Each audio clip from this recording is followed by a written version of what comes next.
tomorrow nationalism. Plus, so yeah, right now.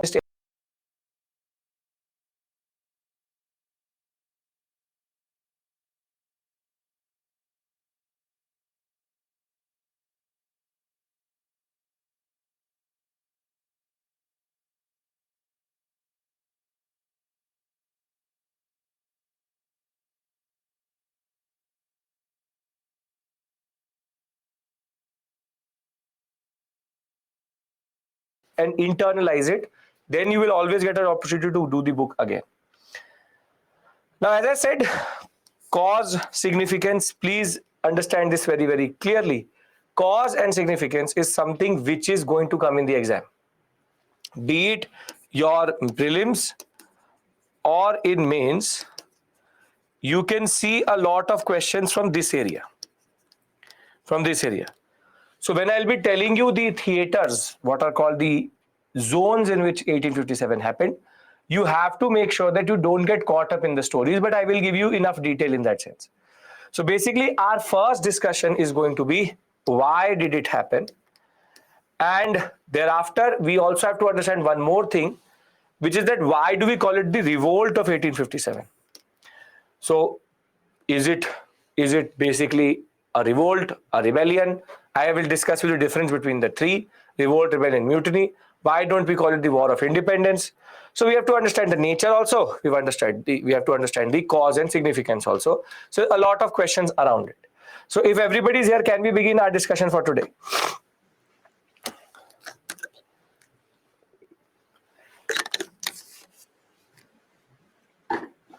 Okay, now till this point, we have discussed different aspects: advent of Europeans. Thereafter, we discussed, with that we did decline of Mughal. Then we did the expansion of the British. Once we understood the expansion, we did the consolidation. And on this base, we thereafter understood certain pillars. Those pillars being the three major pillars of rule. First, administrative changes. Then we did the economic. And thereafter we did the constitutional. Based on all of this, there was one more pillar we were able to create, which was social intervention.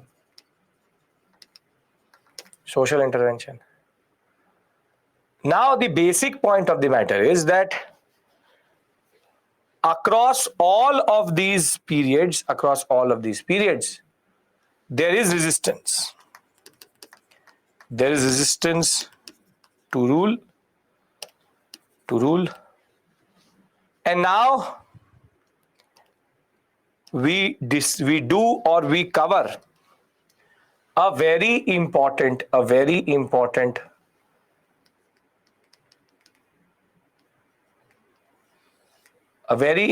bomb, which is called 1857, which is technically going to fall on this structure and literally for between 1857 to 1859 destroy and shake the British rule in India, British company rule in India.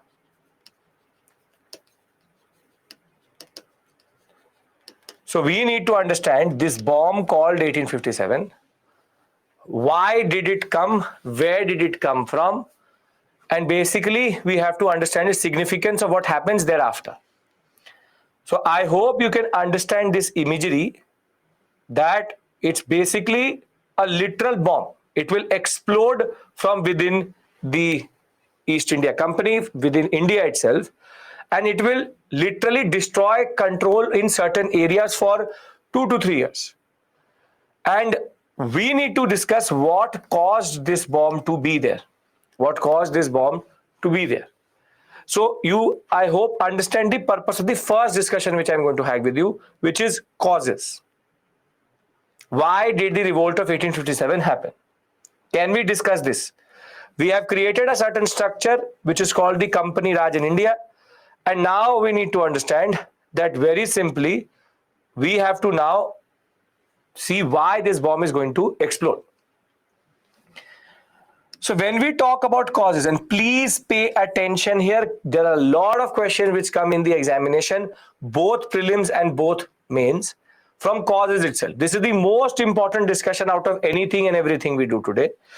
So when we talk about causes, people tend to only talk about immediate causes. However, there are two types of causes here. One are called long-term or systemic causes, and the other would be immediate triggers. And when we talk about long term, there is political, economic, social, administrative, and psychological and historical. Whilst when we talk about immediate triggers, you have Awadh, annexation, military, and greased cartridge. Now, basically, we have to systematically cover this. So let us now begin our first for today, which is political causes. Political causes. Can we discuss them? Political? Perfect, very good.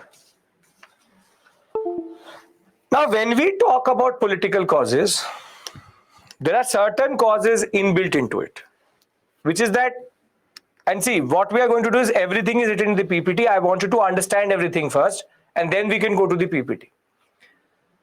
So when we talk about political causes, there is one straightforward thing, which is displacement of the existing rulers, either via direct conquest, in which you have Marathas, Mysore, Carnatic, Sikhs, Bengal, and basically this will create frustration and anger. While on the other hand, there was one more way in which they displaced the existing leaders or rulers, which is via policy of Raj, in which we have two, which is subsidiary alliance and the doctrine of lapse. Very good. Now, what is the subsidiary alliance and doctrine of lapse? I will repeat myself again. Via subsidiary alliance, they offer the army but bankrupt the state and annex the territory.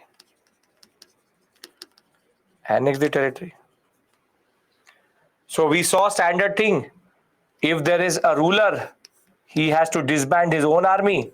The British will station an army there. You have to maintain the army, both internal and external matters are now controlled by the British, and you don't have your own army to defend you, and if you default on the payment for the way in which the army has to be maintained, the British take a part of your territory as payment. And by this, slowly but surely, they were able to take most of the states they went into subsidiary alliance with. Subsidiary alliance, anybody has any issue?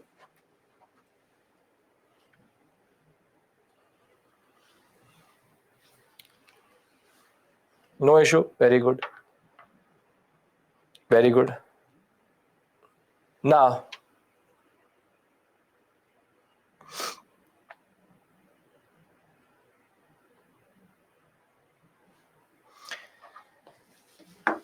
simple for anybody who has forgotten, simple to simple, 4 major conditions. The concept that we will give you the service, we will give you the army, station the army, help you in war, you pay for it, you maintain it, you pay salaries, you do everything. However, if you default, we take your territory because you default on payment and maintenance. Internal, external relations will be controlled by the British, and basically British has to be accepted as paramount power. British has to be accepted as paramount power. We have discussed the concept of subsidiary alliance when we were discussing the consolidation of the Raj. And the basic point is, it was used very simply as a tool of annexation. It was tool of annexation. You remove your army so you cannot defend. Anybody who does not remember, you remove your army so you cannot defend yourself. Thereafter, you also do one thing, which is that you accept the British as the paramount power. All other Europeans need to be removed.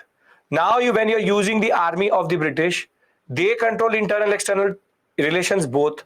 And if the major clause which actually was problematic was, you pay the salary, you pay the maintenance, you pay everything. But if you're not able to pay it, the British are going to take a part of your territory as penalty or payment. Bit by bit, like a termite, they ate up all the land, and therefore subsidiary alliance was the first tool of annexation. Is this clear? I assume that you already know this, but I'm still repeating it. Now, there was another way in which they intervened, and the other way to intervene was basically called the doctrine of lapse. Under the doctrine of lapse, if there is no biological son, then annexation of territory.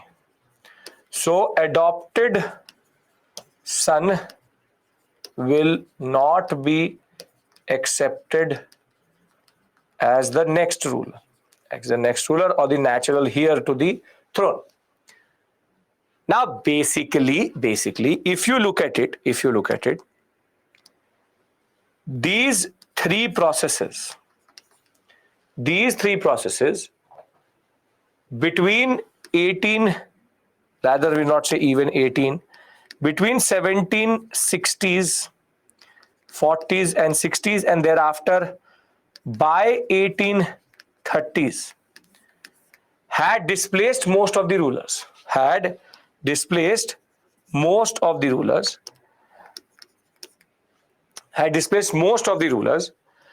therefore, if you are displaced, there is anger and frustration.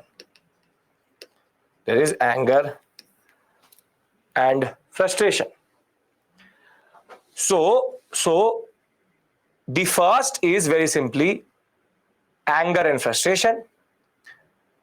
Even when the doctrine of lapse will be applied or subsidiary lines will be used, there will be sometimes denial of what we call as allowances, denial of what we call as titles.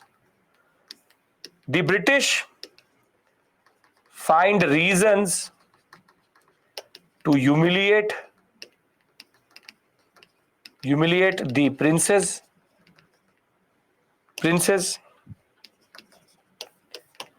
And what does it in turn create?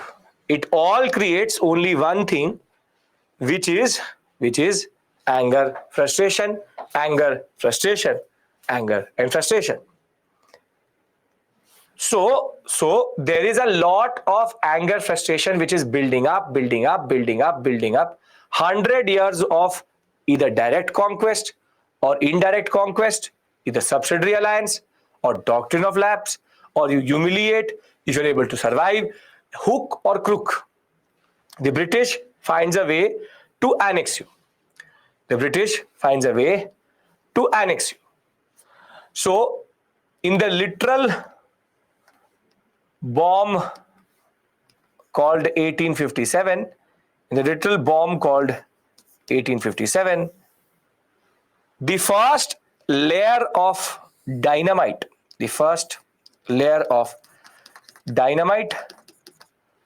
comes from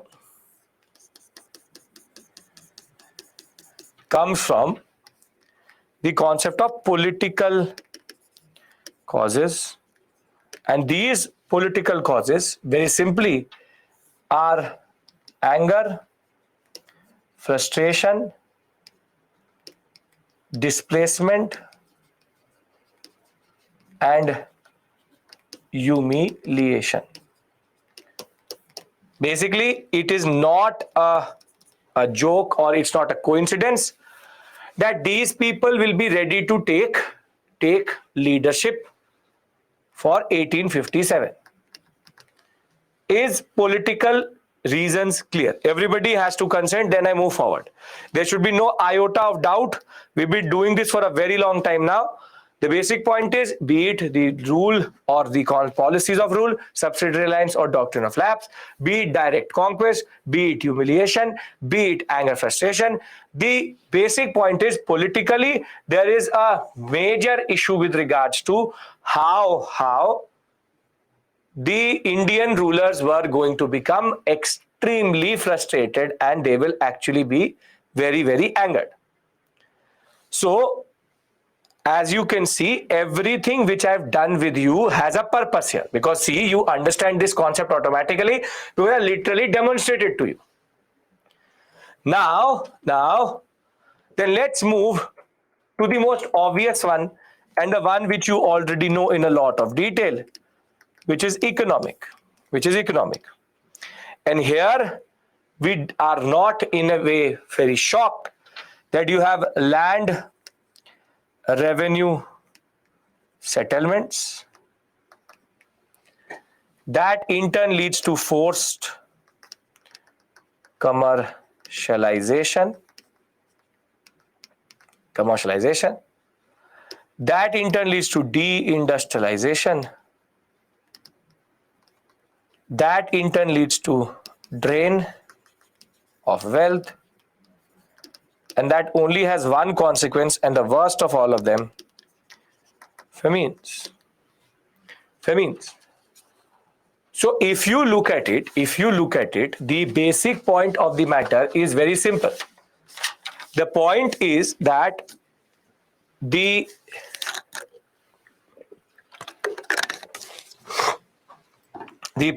that land revenue settlements, they create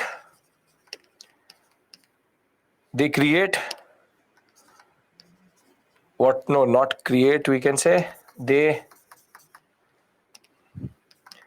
create pressure on the rural machinery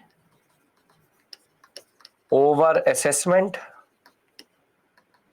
and basically the only impact of this is what we call as peasant distress, landlessness, poverty. This in turn leads to them to shift to cash crops, which the British, I'm doing that, Vijay, listen to me, which the British wanted for world trade and home demand. And basically, if there will be shift to cash crops, weavers will cease to be agriculturalists, and the weavers will not be able to compete with machine made cheap cloth of England.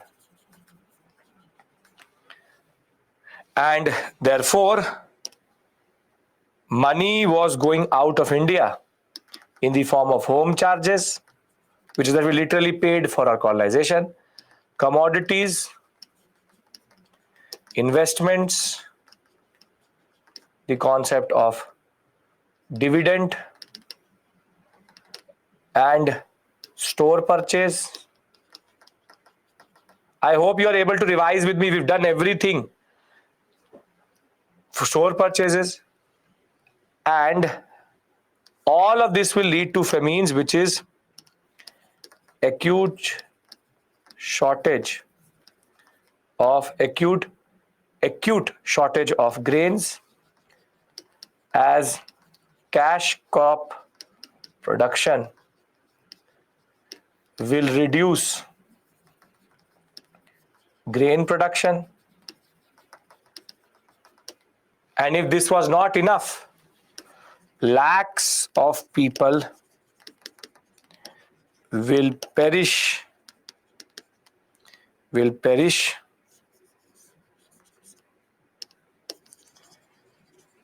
or I'll rather say will die of hunger. Dividend is nothing but the fact that anything which was given to the shareholder was Indian income. So if you look at this, this is an interconnected way of what we call as colonial exploitation. And what is the cumulative impact of all of this? Is there any issue with regards to this? There is land revenue settlement is permanent Rayatwari Mahalwari. There should be nothing. We've discussed it again in quite a lot of detail. Very good. Great. You all have the memory of that. Weavers cease to be agriculturists because they don't have the access to agriculture because of the land revenue settlement itself. Now, the cumulative impact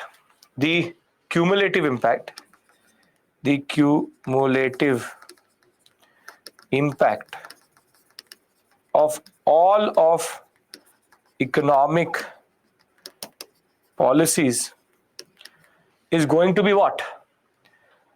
Peasant store purchases, they bought every stationery from India, from England. That is also, peasant was under distress and anger, displacement,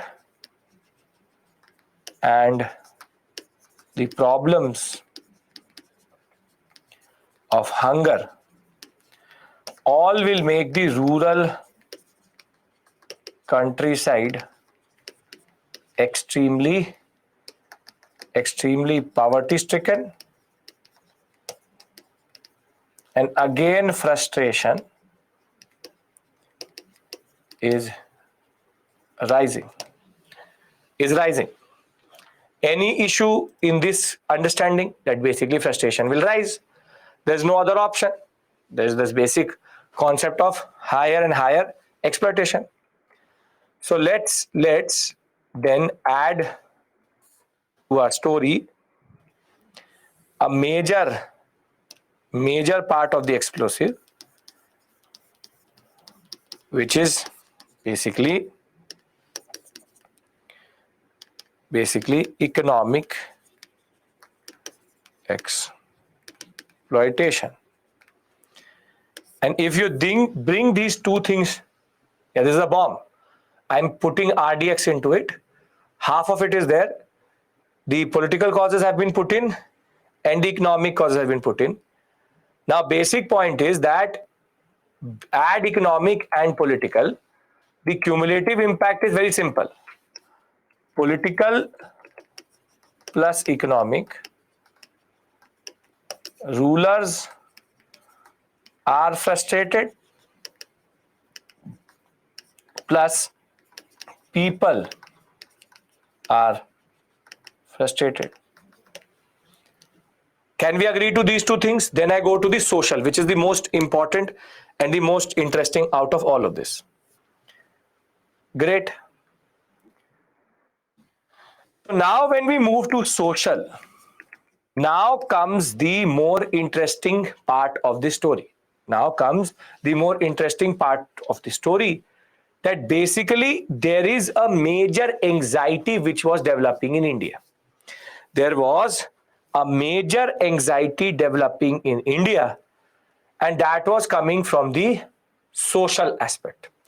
So let us understand the social. And here I'll introduce 2-3 things to you. So please pay attention. First and foremost is very simply British intervention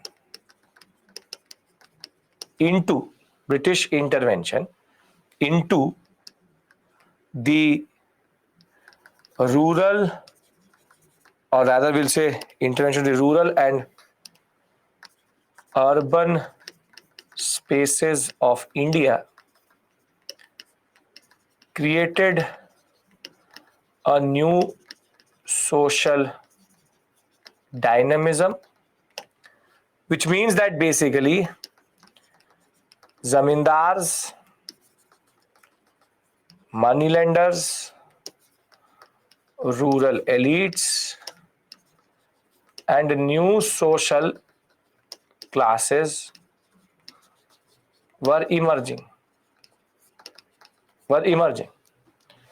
That basically the British somehow exaggerated the role of these important personalities or important social classes while creating new and displacing the old.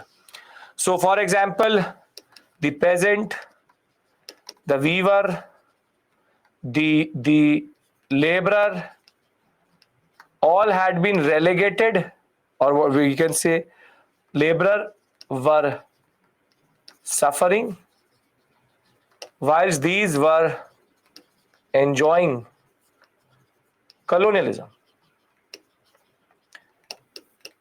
So some are suffering, some are enjoying colonialism, and this becomes the inequality of India. That who would want British rule to be extended and not end? Who would want? Peasant, weaver, laborer, or zamindar, moneylender? Dynamism means new type of concept. Now, the simple point here is that they want the colonial rule to extend, while they want suffering to end and colonialism to go away. So they want to preserve, and please remember this type. Preserve colonialism, and they want to challenge colonialism. When I discussed resistance to Raj with you, did I say that there was a zamindar revolt or a moneylenders revolt or a rural elite revolt? Yes or no? No, rural elites mean wealthy people in the rural countryside. No, what we saw was what? We saw peasant revolt. We saw tribal revolt. We saw people who were affected by the things trying to revolt. So now in India, they have basically created a wedge. They have created a division between the Indian society. Some want to preserve, while others want to destroy. Now, this is going to be very important when I'll be talking about how the revolt of 1857 unfolded in India. But as of right now, what I want you to understand is the anxiety related to something more. Are we clear about the first point? Because this is going to be, and you can already preempt what is going to happen. This is going to be the standard story that people will stop the revolt of 1857 and some people will spread the revolt of 1857. Some people will stop it, some people will spread. Who is going to stop? You tell me. Who is going to stop?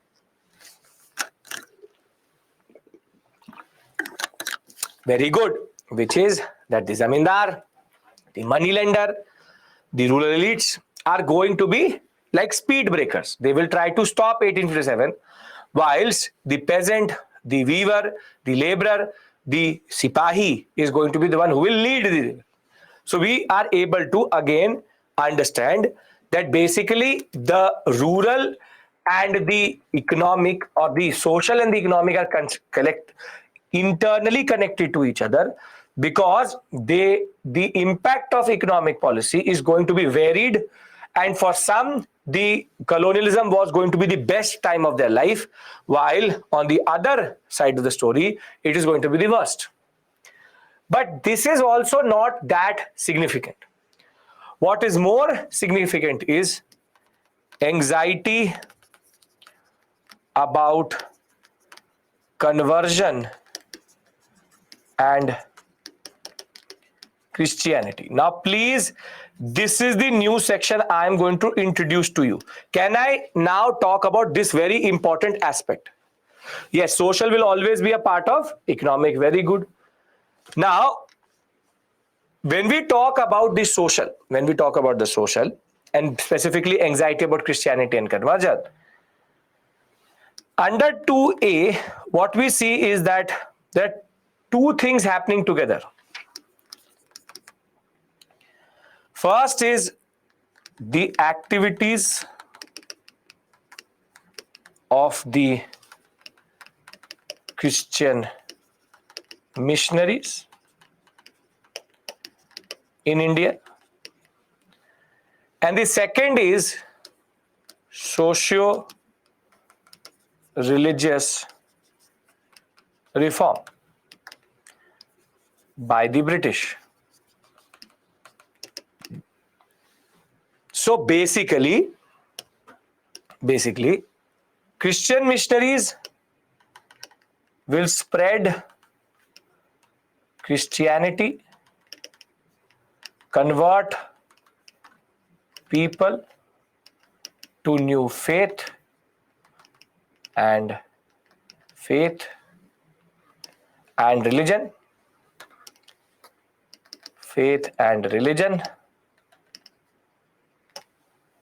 At the same point of time, they will critique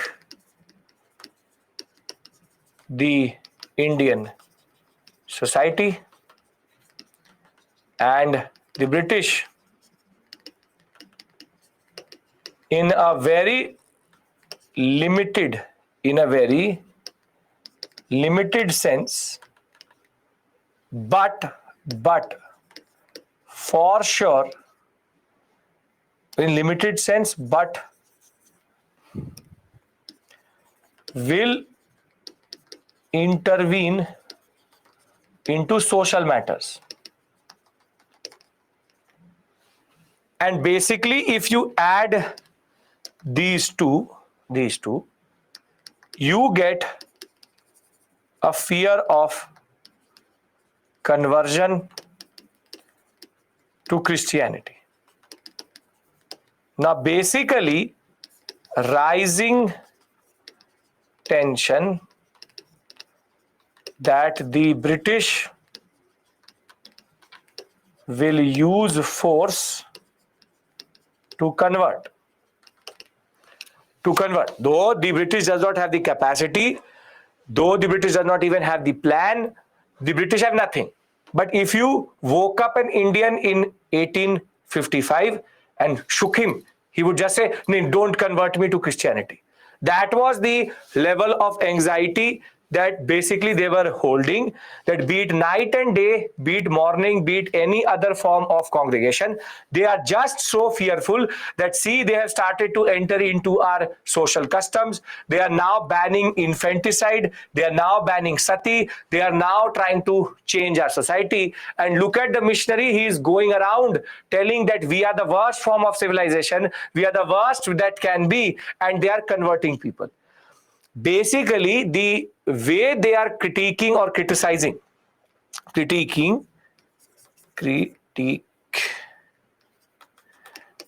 way they are critiquing the Indian society, the way they are creating a picture that Indian society is useless, that it is the worst of all civilizations. There is now a fear of Christianity and a fact that a missionary is going to come and convert them. And are going to convert them. Are you getting my point? New faith. That basically, though the British have no plan, there is no master plan. There was no plan to convert anybody at a mass scale. So even though no master plan to convert people, why would the British not convert the people? Why would the British not convert the people? Why is the East India Company, why is the East India Company not very interested in converting? Very good. Basically, they were here for money. They were here for money. They don't care if you are a Hindu, Muslim, Sikh, or Christian, or anybody. You give the money. You just give us the money. Does not matter who you are. We want money. So the British did not care. It would take a lot of resources, a lot of power to do that also. So though there is no master plan to convert people, there is a rising assumption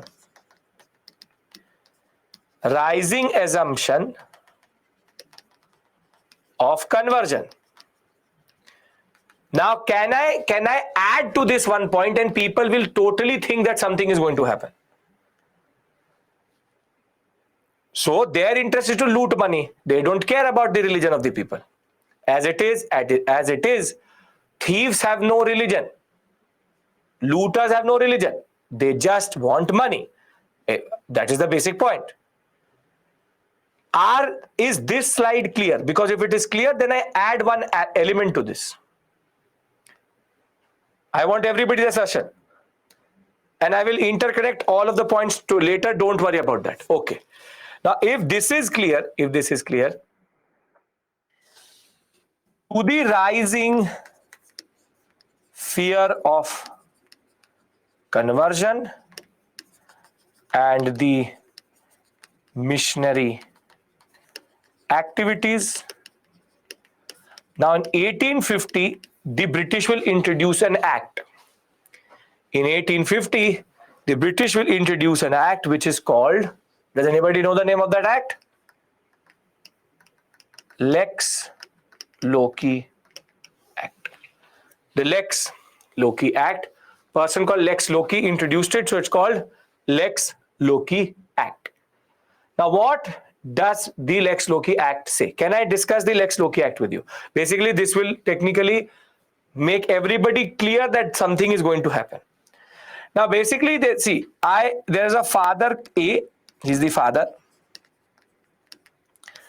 and he had 4 sons, B, C, D, E. Now, before Lex Loci,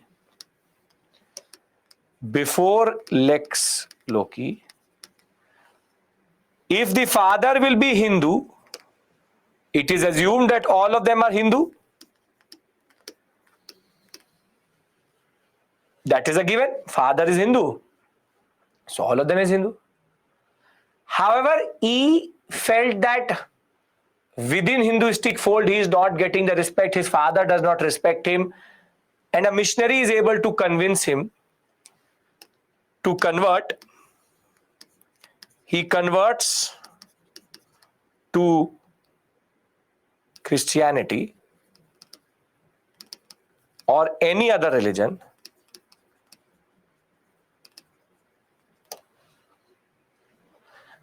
now before Lex Loci, if the same person had for example 40 acres of land, if the father died, there would be exactly 4 B, C, D and E, Batwara, which is division. Each of them would get 10 acre. Yes. But now what people were doing is that between 1800 and 1850, as soon as the son would convert, he was removed from the family. Therefore, E would lose his share in inheritance. बेदखल कर दिया उसको. You remove him, and basically now there will be only 3 shares, not 4. Now would people actually want to convert to Christianity if this is going to happen, even if they wanted to? No, because it becomes a problem. You lose your family, you lose your land, you lose everything. Land is an important resource. Now you automatically can guess what Lex Loci did. Lex Loci Act said, on conversion to a different religion, son will not lose the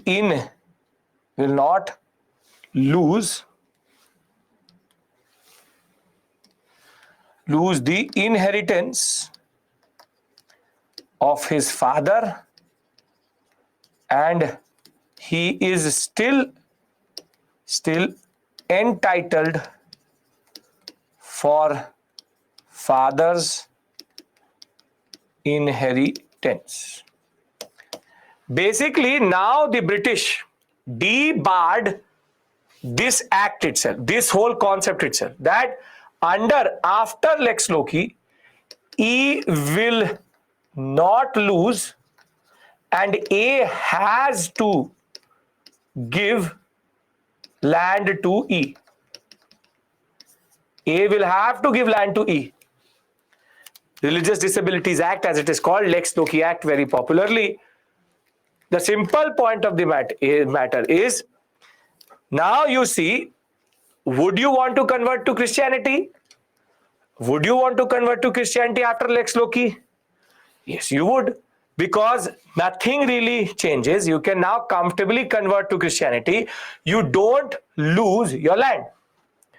But now tell me, a person sitting in the rural countryside, watching this drama like this, what is going to go through his mind? Through his mind, though there's no master plan, this would seem as a plan. The Christian missionary came. He said, you are useless. Convert your religion. I would have bedakhaled my father or my son. However, now he's literally making me give him land. So there is some plan. We Indians, as it is, have very major trust issues with people. So now there's a major, so the people, you would have seen how people sit in the rural countryside, sitting under the peepal tree. People are thinking, what is this happening? This somebody called Lex Loci has come through, and Lex Loci is saying that I have to give land to my son even if it is a Christian. So something is up. Literally, golmaal hai bhai, sab golmaal hai. Something is up. Literally something is up. Though the British actually have nothing. The British didn't care. But this comes at a time when the fear of conversion is rising. The fear of conversion is rising. Now, there could not be a worse time to introduce the something like this. There could not be a time to introduce something like this, because basically something is happening. Now, can you hold on to this information with me? Can you hold on to this information with me? Because then I will show you how this social is going to manifest within the army. So, very simply, in our bomb, one major RDX which is filled in the mind of the people is basically the social, which is basically nothing, Yuvraj. Basic point is people develop a fear of Christianity, and the missionary activities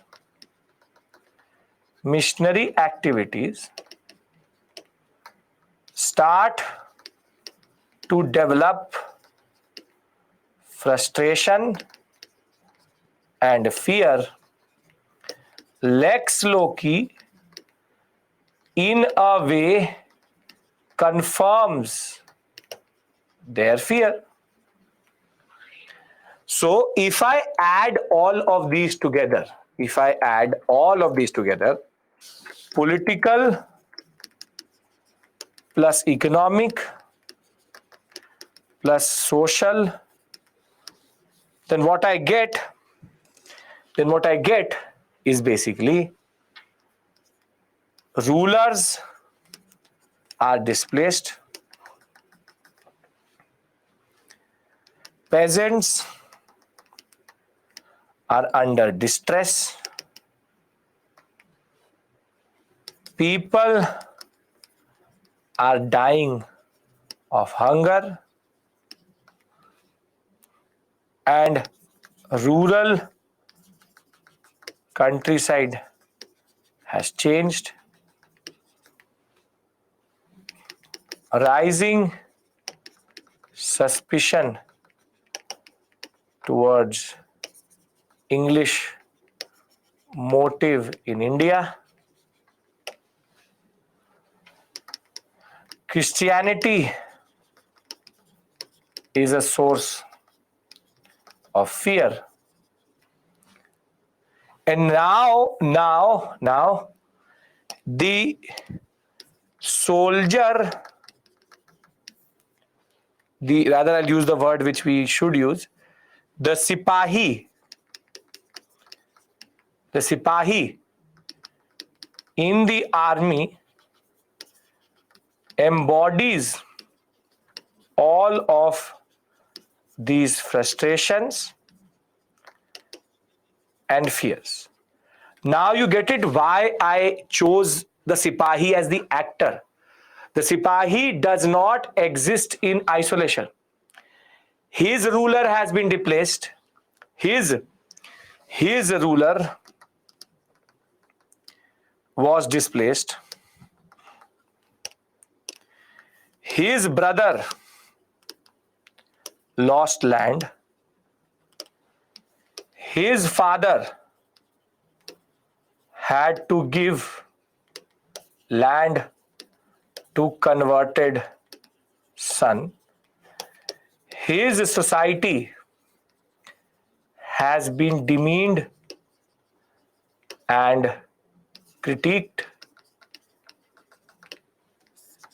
He is under pressure of conversion. Now do you get why the Sipahi is the main actor of our story?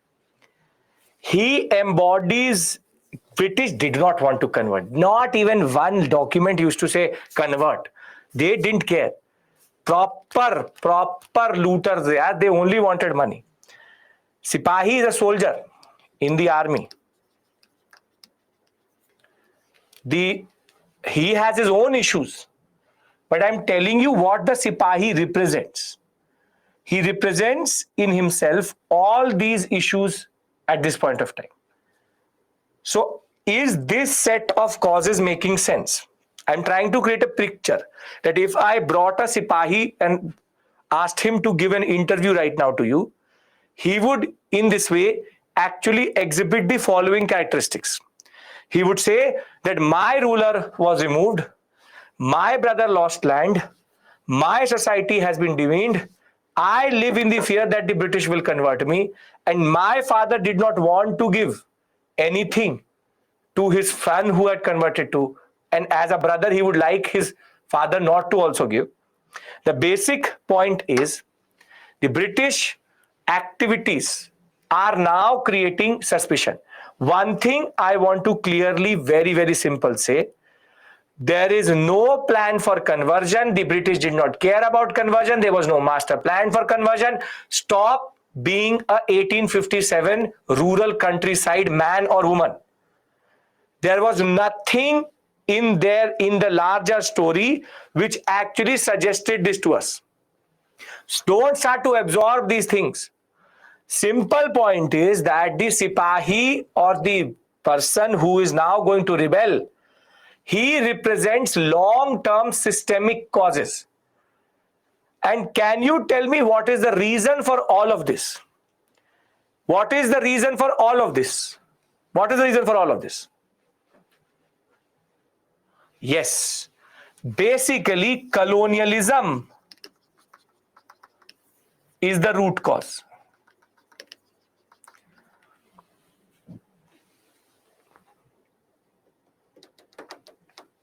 Colonialism is the root cause. So simple. Politically, rulers are displaced. Subsidiary alliance, doctrine of lapse, direct conquest is used as a form of displacing the rulers either way. The economic impacts everybody. Total rural countryside changed. Peasant under distress, landlessness, poverty, whatever you call it, exists. And then because of the social activities, some want to preserve, and the rising activities of the missionaries, the rising socio-cultural issues, the socio-religious reform, and the fear of conversion, plus the last nail in the coffin, which is Lex Loci Act, in turn, basically created the context in which now there was a certain frustration and fear which is going to be there. How impacted rulers displaced? I came and took your land. Aren't you displaced? Simple point of the matter is that there is a basically, remember, there's a rising understanding which is there, that there is something going on. Political, economic, and social. Is it clear? How did rural countryside change? Rural countryside changed because zamindars and moneylenders did not exist in such big quantities. They have now become so important. In Bengal, Bihar, Orissa, it wasn't that. So there is systemic issues. These are called systemic. Basically, this is the gist of whatever we've done till this point. This is the gist of whatever we've done till this point. That rulers are angry because they're displaced. The rulers don't want the British to further annex. Annexed rulers are going to not be happy because they were rulers and now they're useless. The peasant itself is the one who is getting exploited. And if that was not enough, there is a now understanding getting created that Christianity is being pushed, and Lex Loci Act, which is an act just to facilitate the missionary activity in India, which has no conversion concept with this, which is not connected to mass conversion, will now get linked up with the larger fears of colonialism. Are these 3 points clear? Then I add 2 more and move to immediate causes. Yes. Now there were 2 things more which were happening. We don't need to technically be a rocket scientist to know that administratively The British are corrupt, misgovernance, misrule. But the most important point is, they are racially conscious and they use violence quite a lot. Now, please again pay attention. Which ruler Indian paid by Britishers don't want colonialism? All rulers don't want colonialism because it is their land which has been taken away. Now, please understand this. I'm coming to this. What does racially conscious mean? Racially conscious means very, very clearly, white is superior, brown is inferior. Brown is inferior.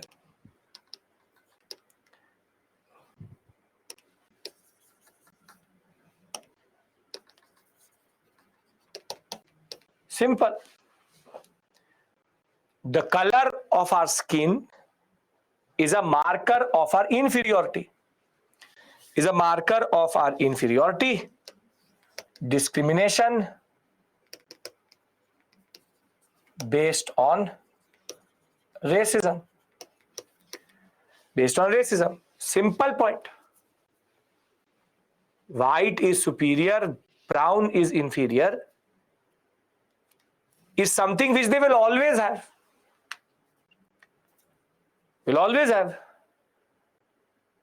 That simply they are going to discriminate us at all points. But what is more problematic is, you tell me one thing. Were the British ruling in India because we consented them to do it?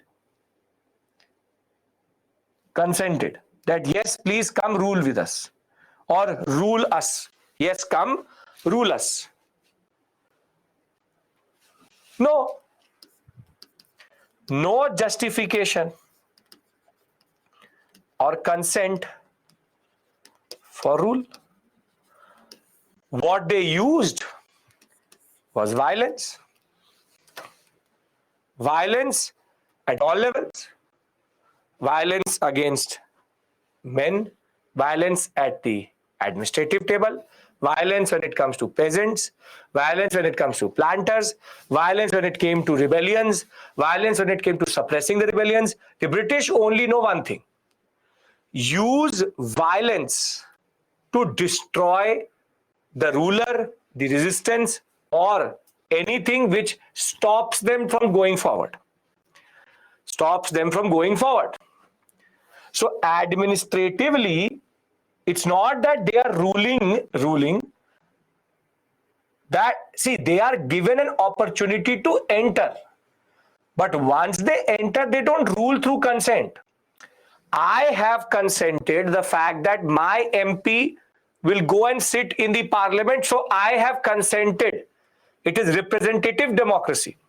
Can we say that British represented India, or was it representative government? No, it wasn't.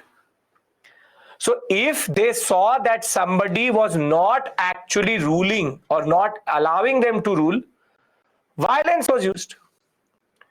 Violence to make you accept the land deed, violence to make you accept the weaving laws, be it the Dadni, be it the Rayati, be it the Nij, anywhere, everywhere, British, if they got a chance, they used to beat up. So there is a everyday form of racial violence. Everyday form of racial violence. That if you don't listen to me, you will get the stick. I don't need to tell you how many movies you've seen. Did the British say, no, please help me? No, please give me excessive revenue? They use violence. And I'm going to emphasize on this aspect of violence because now 1857, the Sipahi and the peasant will say, I will do violence. I will do violence. And that is why 1857 is considered in Indian history the most violent of violent moments and events in Indian history. Most violent. Women, children, white, black, brown, did not matter, were slaughtered literally. And I'll tell you the story. I'll tell you the story. The Sipahis are Indians who work in the British Army, and these Sipahis are the ones who will say, enough of your violence, you beating me up every time I ask you a question. Now I will do violence with you. Please, I'm using the word Sipahi. First time I'm using a Indian term, soldier. Now better, soldier. So you are now acting like what Sipahi, which Sipahi? Don't be an English. Sipahi, soldier, Sipoy, whatever you want to call them, simply are the ones who will now say enough of your violence. Can you again hold on to this idea with me? Because then I will show how it will manifest itself.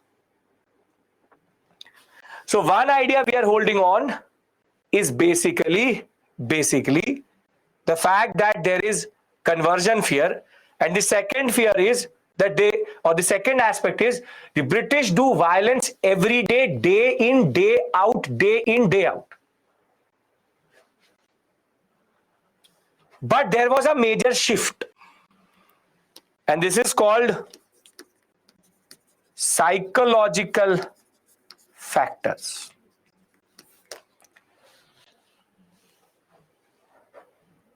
The soldiers coming from, meaning Indians were the ones who had entered the service of the British Army. I will discuss that. I am coming to the military.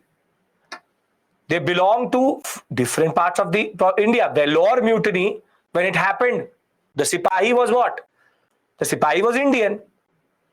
So the British don't they rule through us only. So Sipahi is Indian. Now, what are the psychological? Everybody is following me till this point because I'm trying to link all these things together. I will give you the gist in the end. Don't worry. I'm trying to link all of these things together. Now, the psychological factors is going to be that the British will get defeated in some moments. For example, the Santhals will defeat the British in a battle.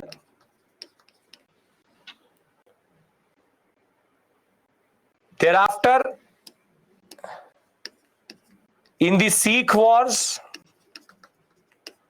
small battles were won.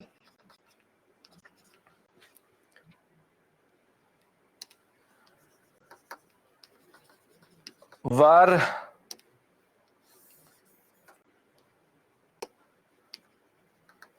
won. In the Afghan wars,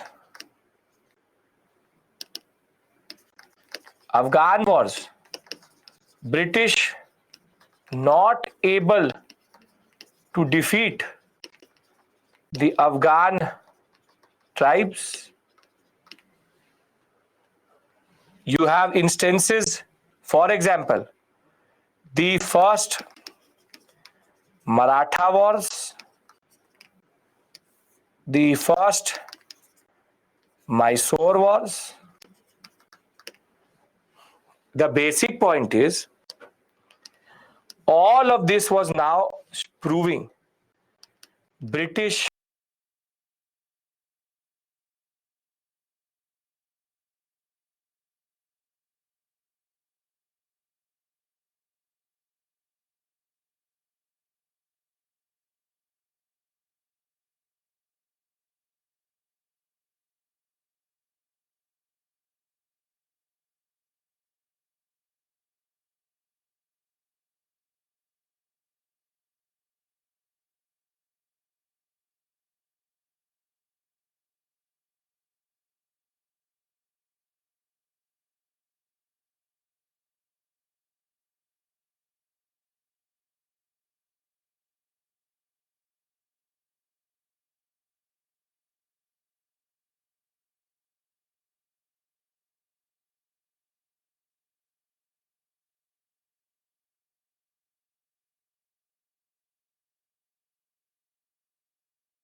and we will then reinforce everything again.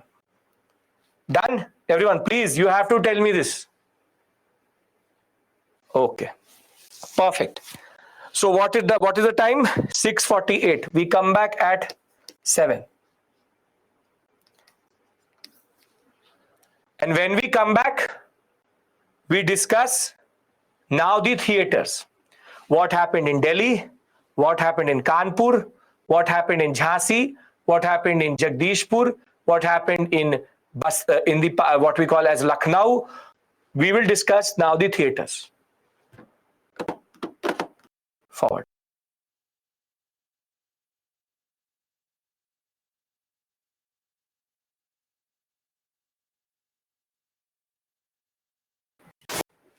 So I don't have to relive it with that of 18. But now via the PPT. So what are the causes of the revolt of 1857? And very simply, we divide it into these following categories: economic, political, administrative, social, outside events, and military causes. When we talk about the economic, there's this whole concept: taxation, commercialization, land revenue, foreign policy, deindustrialization, unemployment, destruction of traditional economic fabric. Simple point is, economy has been destroyed, and the simple point is that the people are under distress.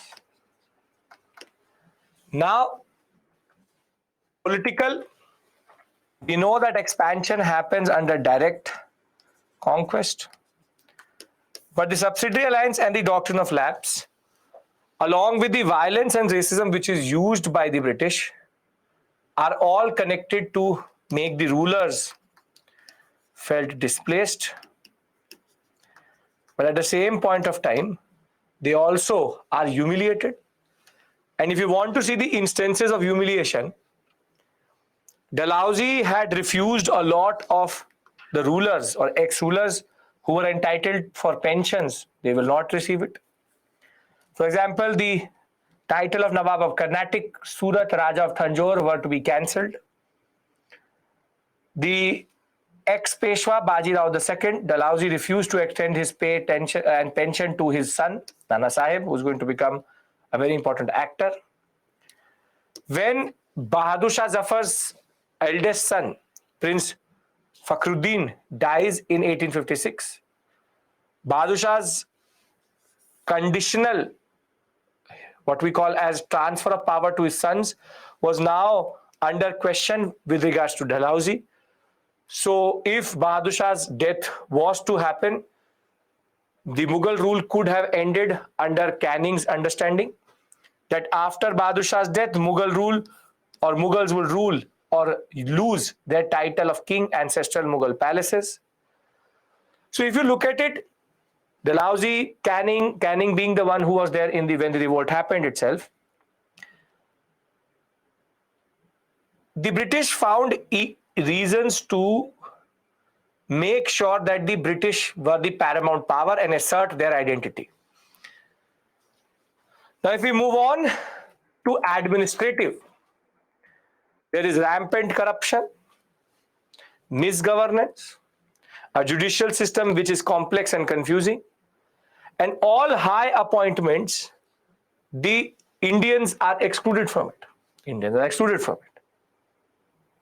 So if you look at political, economic, or administrative, I hope all of this is just revision for you. We've already discussed all of this. The simple point of the matter is they all get connected in rising frustration, rising problematic understanding of rule, and the people are now getting sick and tired of the way the British are ruling India. The socio-religious becomes even more interesting because when the threat of conversion comes, the Religious Disabilities Act, or what we call as Lex Loci Act, modified Hindu custom to change the fact that The change of religion could not debar son from inheriting property of his father. There were rumors that the English were conspiring to convert Indians to Christianity. When sati will be abolished, that will be seen as a moment of the British entering into the sphere of social. The policy of taxation of religious schools, specifically madrasas and gurukuls, both have to pay a lot of tax, which is going to anguish the British, the Muslims and the Hindus both. And racial discrimination and the way they critiqued us, all were adding to the fear of conversion and the fear of forceful conversion in that sense. Now, the outside events showed to us that there is a psychological repercussion to the fact that, be it the first Afghan war, be it the Punjab wars, in which there were certain reverses in which British were going back, be it Santhal rebellion or be it the Crimean War. Crimean War is basically a war which happens between Russia versus France and Britain, in which there were certain spaces in which Britain had to retreat. Simple point of the matter is that now people could feel that the British can be defeated. Thereafter, we already know that there's a long tradition of revolts against injustice in India. And basically all of them represent a moment in which we were resisting British rule. But what all of them lacked was vision and what we call as connections, or the fact that they were only targeting parts of the branch of the empire or the rule itself, not the rule. The culmination point of all this is 1857. Now, when we move to the military, initially there's a homogeneous structure in the British Army, minimal British presence, high caste character, recruitment all from Awadh itself. Dalhousie believed that the Bengal Army was a great brotherhood in which members felt united together. And the service in the army was hereditary. So before 1830s, the army was a very good source of employment, But now things will start to change here. As there will be more and more General Service Enlistment Act of 1856, it will try to introduce soldiers to overseas work and forbade soldiers to wear caste and sectarian marks, beards and turbans. And the fact that the British will now start to have chaplains. Chaplains are Christian missionary based helpers in army. Modern education was a breakwater. They did not support the movement. So basically there was again an angle that the soldiers, the European officers were introducing Christian missionary based helpers in the army. Religious grievances were rising. And caste privileges were being taken away. First maintained a high caste character. The Brahmins, Bhumihars and the Rajputs were there. Dietary and travel restrictions associated with caste was respected under Hastings. Why would Hastings respect this?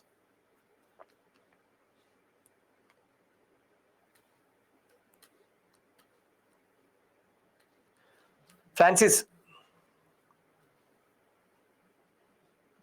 forget what that person has said. Very good, Orientalist. By 1820s, army reforms were happening and universalization of army culture curtailed caste privileges. And thereafter, there will be friction within the army itself, which is that overseas employment, salary discrimination, refusal to pay allowance or what is called bhatta for foreign service, considered always inferior. Post Office Act will increase cost of sending letters. Religious identity was in crisis. Regular humiliation and peasant in uniform. All these things were now making the military the right space for the revolt. The last or the two immediate causes are going to be the grease cartridge, which is going to be introduced in the army, and the cartridge itself was made out of cow and pig fat as a form of a cost saving measure. This will be unacceptable to the soldier. And once the annexation of Awadh will happen in 1857, close to 75,000 what we call as army men were from Awadh. Regional patriotism will rise. The Bengal soldiers were peasant in uniform. High taxation were now going to affect their families. The Talukdars will lose their estates, and they were the major proponents of this revolt in Awadh itself. All of this will create panic. The use of fat is that the cover is made out of it. You press and roll the fat. So basically, all this leads to the beginning and the spread. Now, is the story clear? We've now done it 3 times. Everybody is with me, no issues at all. I've written everything in the PPT. I've read it out to you also.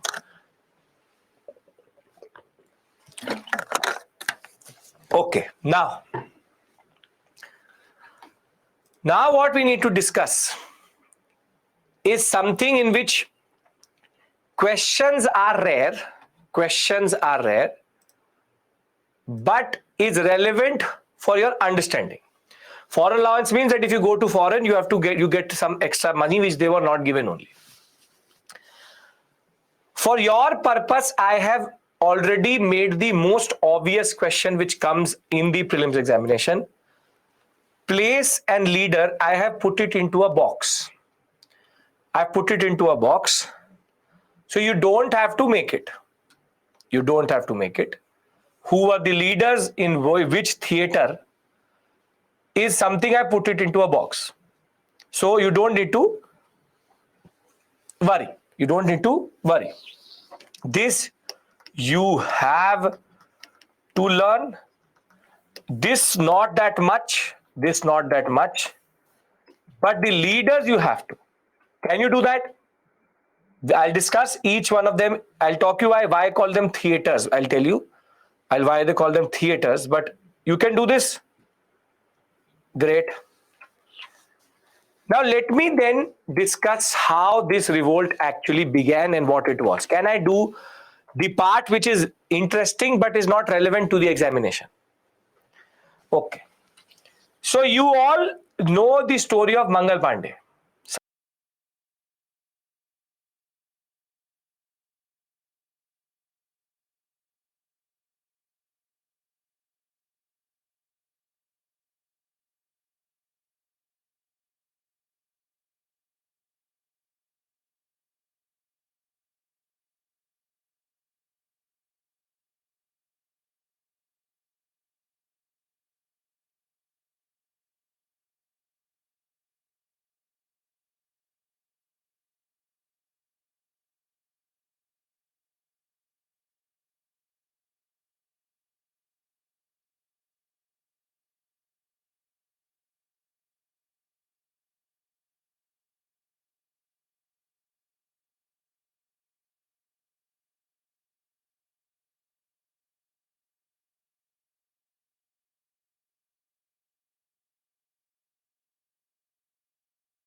and Bahadur Zafar had fled to Humayun's tomb.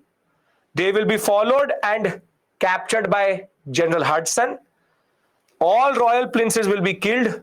King was exiled to Rangoon, where he will die in 1862. 12th May 1857, Delhi was seized by the rebels. Bakht Khan, who had rebelled in Bareilly, will come and join in Delhi, and he will be made into the commander-in-chief of army. These dates are not important. And it is Zeenat Mahal and her pursuit to get her son to be the commander-in-chief, which is technically what is going to lead to the downfall. Now, in Rohilkhand, this is the second theater which we do. Now, I'm just giving you the facts. I hope you understand the purpose of the discussion. Now, I'm just giving you the theaters, who is the leader, what happened. That's it. My major discussion with you is basically now done. We all understand theoretically what is the revolt of 1857. That was the basic purpose of the past 1.5 hours. Are we all on the same page with regards to this? What I am giving you is a very important understanding with regards to understanding it in a larger context. Azamgarh proclamation is just Bahadur Shah Zafar trying to get support of the people via giving them concessions. That's it. Now, in Rohilkhand, Khan Bahadur Khan will be the one who will revolt. He will put a very strong fight against Campbell. However, with initial success, Khan Bahadur Khan will flee to Nepal, and he will be brought back to India and then hanged in Dhaka. So the standard story is same. Everywhere you will see the same story. Then Lucknow, which is Wajid Ali Shah was the Nawab of Awadh. He was exiled to Calcutta under doctrine of lapse and subsidiary alliance, maladministration. So his wife Begum Hazrat Mahal will take up the power, and her 11-year-old son. The revolt will break out close to 1.5 months after Delhi. Henry Lawrence will be the one who was the British resident, and close to 500 to 600 Europeans will die here. She will kill Henry Lawrence, and Henry Havelock and Outram will be the one who will come and try to take Lucknow, but they will not have success. It is only in November of 1857 that Campbell will be the one who will turn up with the Gorkha regiment, and he will recapture the March of 1858, the Lucknow sector, and rebels will be driven out into Nepal, where the Gorkha regiment will again pursue them. Now, you asked me why it is also not a revolt, it's not a war of independence. Gorkha regiment is also native, Punjab regiment is also native, Madras regiment is also native. Are we not fighting with each other? Are we not fighting with each other? If Delhi is recovered by the DFF, then technically a native army is recovering Delhi for them. And that is something which will be there, which will move out of the understanding of the army, as we will see in 1945-46, that the army will say that we will not serve the British. So there is no concept of larger nationalism here. Now, Rani Lakshmibai Jhansi, she was born as Manikarna Tambe in a Marathi Brahmin family. Her father, Peshwa Bajirao, worked with Peshwa Bajirao II at Bithur. He, childhood friend, Tantya Tope, married to Gangadhar Rao Nevalkar of Jhansi, and he renamed her as Lakshmibai. Jhansi was a basically a Maratha ruled princely state, a smaller sector within the Marathas, Bundelkhand sector. Her natural born son, Damodar Rao, will die 4 months after birth, and she will adopt a child, Anand Rao. When Gangadhar Rao will die in 1853, Jhansi was annexed under the doctrine of lapse, and she therefore will say, Meri Jhansi nahi dungi, I will not give up my Jhansi, and she will now start to struggle against the British. With regards to Jhansi itself, with regards to Jhansi itself, in June of 1858, the troops will revolt at Jhansi. Nana Sahib will send, along with Tatya Tope, 20,000 men to help Rani Lakshmibai. They will technically together capture Gwalior, but they will not be able to save Jhansi from Sir Hugh Rose. Rose was the person who recovered Jhansi back. Tatya Tope will thereafter go into the forest and pursue guerrilla warfare, which is attacking surprise attacks. But his own friend Man Singh will betray him, and later he will be captured.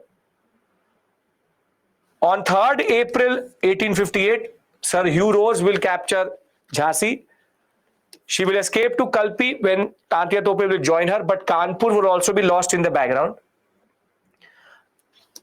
Rani Lakshmibai will die fighting bravely in this battle to capture Jhansi back. And the story remains the same in all the theatres. 2 to 3 months of control, and thereafter the British coming back. Then you have Shahmal, a very important personality with regards to the Jats and Gujars, this whole Haryana sector, 1857. He was the one who actually helped the Meerut Sipahis to reach to Delhi, and once they reached, he was the one who broke the bridge so that the British could not enter from the Yamuna side. He was also the one who cut off all the communication between Meerut and Delhi so that nobody knew that Delhi had fallen for at least 7 to 8 days. However, he will again die because of deceit. All of them will be betrayed by the people who they trusted. Thereafter, Kanpur, Nana Sahib, we already know. Nana Sahib was not recognized under doctrine of lapse. He had even sent an envoy under Azimullah Khan to say that I swore loyalty to the British. I should be given my pension and I should be recognized as the next important Peshwa. However, as soon as the rebellion will start at Fatehgarh, which is nothing but Kanpur cantonment sector, rumors will start to spread. A drunk British officer will fire on Indian troop. All increased suspicion will in turn lead to the rebellion on 5th June 1857. And we know what really happened is that we will have the Arsenal standoff, then Sati Chaura Ghat, and thereafter Bibigarh. Then an interesting story comes out of what we call as Jagdishpur, which is Bihar sector. Here, Raja Kunwar Singh was already very, very, very, very angry with the British, how he had been deprived of his estate and his land. He was a zamindar of Jagdishpur. As soon as he will hear that the Sepoys had rebelled, he will very happily join them and reach Ara. Ara till today is still what is called a British established town. It has a mission school, it has a mission itself. So it has a jail, central jail also of Bihar. So Ara was thereafter captured by them. He will occupy then Azamgarh near Ara. However, that will not be anything major in this sector. He will have a battle with the British. He will succumb to his injuries. And later in 1966, today, Government of India released a stamp in his honor just as a form of current affairs to you. Other than this, the story of everything is more or less simple. By 14 September 1857, Delhi was already 6 columns of the DFF had come. 20th September, Delhi will be regained and the king will die in 1862, thereby completing the theatres. I hope here you can just learn the names. I've already made a table for you. Yashika, Neil, you know the story, you understand the implications. I hope that you're understanding the 2 types of discussions we've had today, right? You understand the 2 types of discussions we had today. First is the larger understanding of what caused it and what is the nature. Other is all this history, right? Can we now just take 1 minute to understand why it failed, and then we break for today. Tomorrow we'll start from this point forward. Can we do that, everyone? I hope you're at least finding this interesting, and I told you that the story will change now. Now no Fact, fact, fact, fact. It will become more and more interesting now. Okay. Now, with regards to suppression, you already know the answer to the question why it failed. You already know the answer to the question why it failed. So see, certain classes and groups did not join and actually worked against the revolt. Tell me who would they be? Crown will get involved once they will take over every theater. Very good. Zamindars, elites, certain regiments, the people who are now you understand why I gave you that reason there. Every reason I've given you is also connected to failure. So the whole logic of the lecture is also like this, that everything you already know. So zamindars acted like breakwaters to the storm. So basically, if the storm was gathering, the zamindars used to suppress it.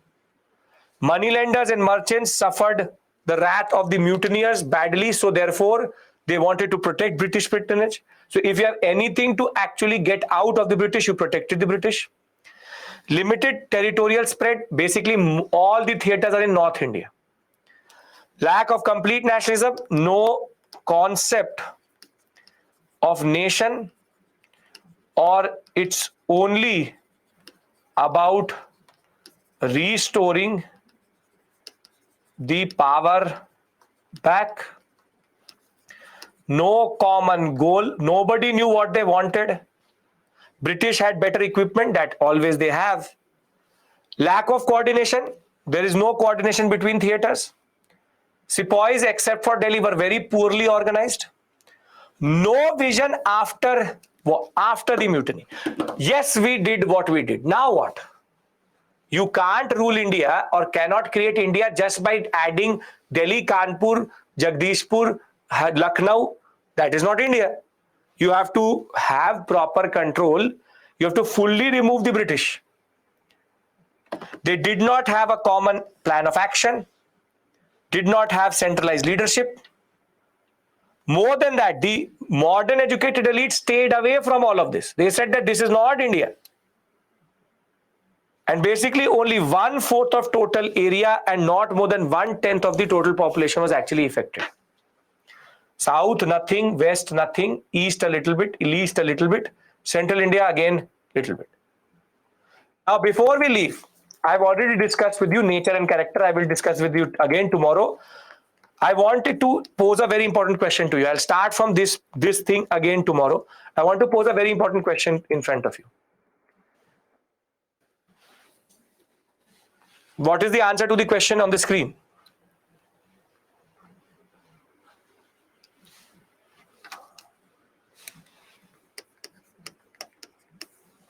No. Nothing was planned. But I'll tell you one thing here, very important. The British thought it was planned. What is common to Bahadur Shah Zafar, Bakht Khan and others is that somehow the British thought that this was a Muslim conspiracy. Though one of the most outstanding feature was Hindu-Muslim unity, which is that no one ever fought against each other. The fact that in every theater, Hindus and Muslims came together and rebelled. But basically the British will think that what is common is that a Hindu Sipahi met with Bahadur Zafar means a Hindu and Muslim were together. So in the mind of the British, it was a Muslim conspiracy. And this is why Sir Syed Ahmad Khan will put in a lot of effort to show to the British, no, it's not a Muslim conspiracy. Nothing was planned. It's not a conspiracy. But this is here is where the British will understand how to break India. They will realize that if we divide them and rule them, they will never come together and a revolt of 1857 will never happen again. So now when we come back tomorrow, we'll talk about the nature again. I'll reiterate that point. We'll understand the implications of the revolt of 1857, the significance as it is called, which is nothing but crown rule itself. We'll talk about the white mutiny, an interesting event which happened after the taking over of the crown. But tomorrow we'll start a new discussion, which is nationalism. What is called early nationalism, with regards to what is called early nationalistic bodies. Done? So now we are slowly but surely going to move towards independence, bit by bit. Perfect. Thank you. I hope you got a new understanding and insight at least about 1857. And I've tried to give you actually an optional level understanding of 1857, much more optional, because what was common was they're mostly Muslim leaders, so they thought it was a Muslim conspiracy. Byjus Mughal concept. So I will see you tomorrow, same time.